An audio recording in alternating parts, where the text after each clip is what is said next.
Hello everyone and welcome back to the channel. So today I'm going to be installing roof rack rails on my Cybertruck. A quick shout out and a thank you to Hansshow for sending them to me. So without wasting too much time, let's take a look at the parts and get them installed on the truck. Alright guys, here we go. What we get in the box is the left hand side and the right hand side mounts, as well as two actual rails. Then there is a double-sided pad that goes underneath the actual mounts, and then of course there's some hardware, bolts and spacers and washers and whatnot. Obviously the manual. Now I opted only for a two rails, which basically go right on top of the truck. They actually have an option for 3 and 4. Because I have a cyber tent and I do plan on using the truck more often than not to carry stuff in and out. I feel like constantly taking off the other two rails, for me, it was a little bit impractical. Yeah, it doesn't take very long to take them off. However, main use case for me would be something like carrying, skis and maybe some other things on the roof. But that's really the main reason for only getting two. Now, I did see some guys getting all four for carrying much larger things. But again, for my use case, two is all I need. So, again, looking at the mounts, you'll see the way they are labeled is LH1, and then there's a RH1, and there's a RH and an LH. So basically, it's pretty actually self-explanatory, left-hand side, right-hand side. But the number 1 for the left-hand side and right-hand side, those are the first ones. So actually, if we look at the manual really quickly, you'll see the front of the truck. So left-hand side, obviously, that's the driver's side, passenger side. So LH1 and RH1 will go to the front position, and then L1, R1 will go into the second position. Okay, and that's really it. Looking also at the mounts, what's going to have to happen is these two bolts will have to be removed so we can easier get to the mount points, as well as have the ability to put the rack through, mount it, and also these two little rubber grommets will have to come off so we can get bolts in, and they'll go right back on. But as I'm installing, I'll kind of stop in the process and show this once everything's on the truck. All right, so let's go ahead and get everything installed. All right, guys, so first things first, pretty straightforward. You just push on this little latch. It opens up. You get access to these two bolts. They already come with two nuts, which are going to have to be removed. These are 10 millimeter, okay? And be careful as you take them off. Once they're completely loosened up, make sure you don't lose them. All right, there's definitely a place for them to go, so be mindful of that.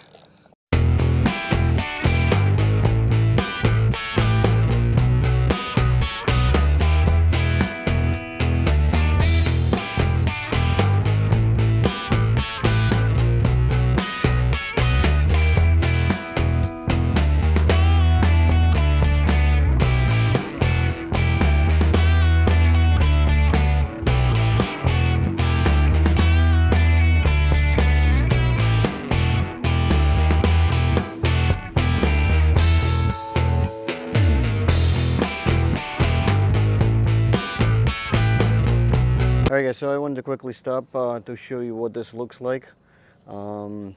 Basically just line up properly the double-sided gasket, if you will. It is pretty self-explanatory. There's a wider side and more narrow side, and more narrow goes to the front, the wider side goes to the back, and also the hole basically lines up pretty well with a little extra space left on each side. So I gave a little extra space here because obviously the plate's going to go up. All right, and tighten up the bolts, and it's really that simple. All right, so the plate will stay off until the rail will be in. So let's go ahead and install the other side, and then get the rail in and get the bolts to mount the rail in place. All right, let's go. All Alright guys, so quick pause, and I needed to point something out really quickly that I noticed on the left hand side. With the spacer that I used, once you tightened the two bolts, basically what happens is this portion gets pushed on, you know, pretty far down low. Now, it may be nothing, it may be something. I really did not like that. The fact that this was going all the way like this. I'm sure you see it. I think and I hope you guys see this in the video. So what I did is I actually used two small spacers that come with the kit, put it down, and I opted not to use the spacer at all. Now the contact points are really just these and the base. There is no contact points from the mount to the glass. That's what I was worried about the most. There's actually at least a couple of millimeters off of the glass, so no issues whatsoever. So I just took off the double-sided spacer on the other side, and that's exactly what I'm going to do on this side as well. I'm just going to put two washers on the bottom to raise it up just a millimeter or two, and tighten back up, and I'll show you after the fact exactly what it looks like. Also, this side, the passenger side, has a pre-wire for the LED bar that goes on top of the roof, so just be mindful of this. Get it mounted, but kind of tuck it inside once the bolts are tightened. Okay, let's go.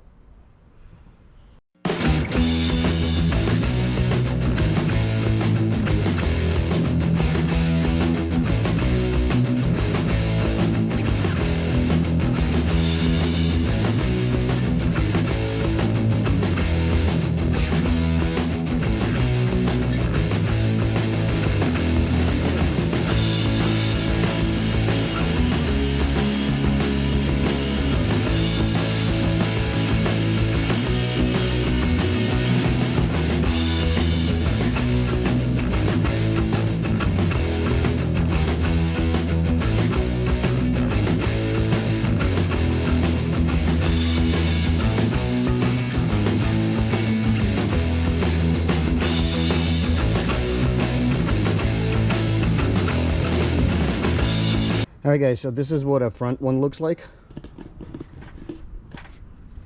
So just to show you here, there is a clearance between the edge and the glass, so it's not pushing up on the glass.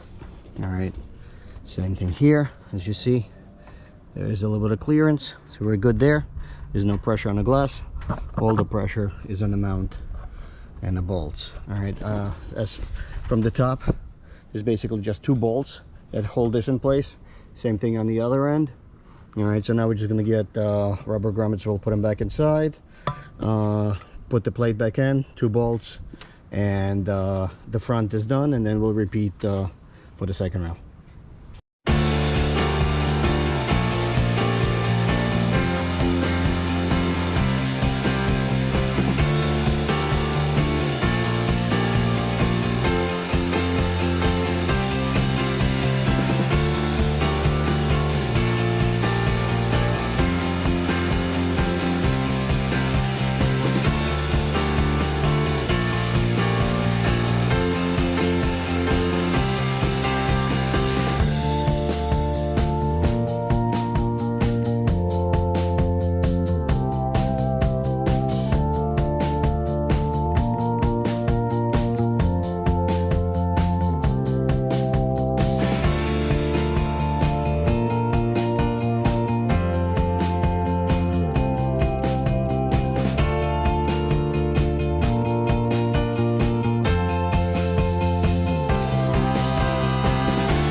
Alright guys, so that was a quick and easy install of the Hansshow roof rack on my Testla Cybertruck.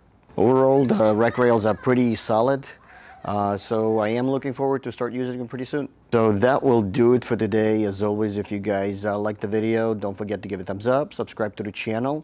I am going to leave the link down below with the discount code if any of you would like to purchase the same rack rails or anything else for that matter from the Hansshow. And do stay tuned for more accessories upgrades, and I will see you guys soon. Take care.